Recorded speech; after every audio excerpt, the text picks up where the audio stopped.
नमस्कार दोस्तों। हम सभी के मन में कभी न कभी अस्तित्व, सत्य और जीवन के उद्देश्यों को लेकर सवाल आते रहे हैं। यह एक प्राकृतिक जिज्ञासा है। इसकी खोज प्राचीन में बहुत से विचारकों ने की थी और यही प्रश्न दर्शन शास्त्र के शुरुआती बिंदु हैं। दर्शन शास्त्र, जिसे अंग्रेजी में फिलॉसफी बोलते हैं, फिलॉसफी शब्द ग्रीक भाषा का शब्द है जो दो शब्दों से मिलकर बना है। फिलो, जिसका अर्थ है प्रेम, और सोफिया, जिसका अर्थ है ज्ञान, यानी कि ज्ञान से प्रेम। ज्ञान की खोज के दो अलग अलग रास्ते हैं। एक तो वैज्ञानिक है और दूसरा है दर्शन। दर्शन शास्त्र के सार को समझने के लिए हमें यह समझना होगा कि इसके प्रश्न वैज्ञानिक प्रश्नों से कैसे अलग है। जैसे कि विज्ञान का रास्ता है, यह ऐसे प्रश्नों के जवाब देता है जैसे आसमान नीला क्यों है, पानी तरल क्यों है, पृथ्वी गोल क्यों है। इनके जवाब सीधे अवलोकन और प्रयोग के माध्यम से दिए जा सकते हैं। दूसरा है दर्शन। ये कुछ ऐसे प्रश्नों के जवाब खोजता है। क्या ईश्वर का अस्तित्व है? सत्य क्या है? जीवन का अर्थ क्या है? सही और गलत क्या है? ये अस्तित्व, ज्ञान, मूल और तर्क के बारे में मूलभूत प्रश्न पूछता है।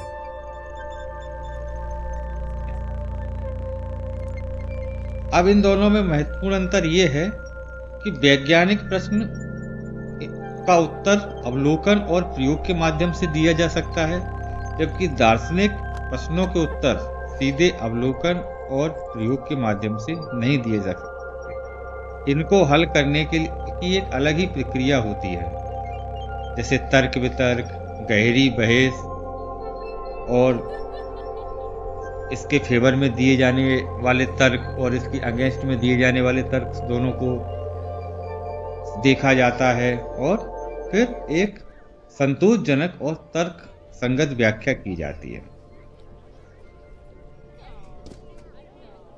जैसे कि अलग अलग दार्शनिक ने ईश्वर के अस्तित्व पर आस्तिक और नास्तिक दोनों पक्ष रखे और दोनों पक्षों पर अपने अपने तर्क और प्रमाण दिए। इसके उत्तर वैज्ञानिक जो साइंटिफिक अप्रोच है और उनके प्रश्न हैं, वो सभी के लिए मान्य होते हैं। वो क्योंकि अवलोकन और प्रयोग पर आधारित होते हैं। जैसे आसमान स्कैटरिंग के कारण नीला होता है। वैज्ञानिक प्रश्नों के उत्तर लगभग सभी लोग मान लेते हैं, क्योंकि ये बिल्कुल प्रयोग और अवलोकन पर आधारित होते हैं। जैसे आसमान नीला क्यों है, पानी कमजोर इसलिए है, तरल इसलिए है क्योंकि उनके हाइड्रोजन बंध कमजोर है, पृथ्वी गुरुत्वाकर्षण बल के कारण गोल है। ये ऐसे इन प्रश्नों के उत्तर ऐसे हैं जो वैज्ञानिक प्रश्न है, उनके उत्तर भी वैज्ञानिक हैं, जो सीधे अवलोकन और प्रयोग पर चलते हैं।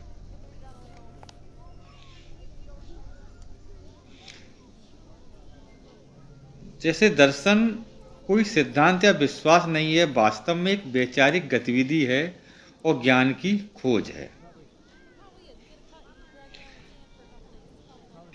अब हम दोनों में अंतर समझ लेते हैं। वैज्ञानिक गतिविधि के उपकरण क्या होते हैं? तर्क, विचारों को स्पष्ट और सुसंगत रूप में बनाना। वितर्क, किसी विषय पर हर पहलू से विचार करना, विपक्ष के तर्कों को भी। और आलोचनात्मक सोच, सही जवाबों से आगे जाकर मुद्दे की तह तक पहुंचना। दर्शन शास्त्र का लक्ष्य उत्तरों की गहन खोज है। लक्ष्य सिर्फ एक उत्तर खोजकर रुक जाना नहीं है, बल्कि गहनता से सोचने की प्रक्रिया को तब तक अपनाना है जब तक कि वास्तविक, गंभीर, सुविचारित और तार्किक रूप से समर्थित उत्तर न मिल जाए। दर्शन शास्त्र उन सवालों के जवाब खोजने की एक अनुशासित यात्रा है जिन्हें केवल अवलोकन से हल नहीं किया जा सकता। यह वास्तव में ज्ञान से प्रेम है, जिसे हम जीवन के सबसे बड़े बड़े सवालों पर अनुशासित और आलोचनात्मक ढंग से विचार करके व्यक्त करते हैं। अंततः यह दर्शन शास्त्र एक ऐसी खोज है जो मंजिल से ज़्यादा यात्रा को समृद्ध करती है। तो आपको यह वीडियो कैसा लगा कमेंट बॉक्स में बताएं। अगर ये वीडियो आपको अच्छा लगा हो तो वीडियो को लाइक करें, चैनल को सब्सक्राइब करें ताकि ऐसे अन्य वीडियो बनाने में हमें प्रोत्साहन मिले। आज के लिए बस इतना ही। अगली वीडियो में फिर एक नए टॉपिक के साथ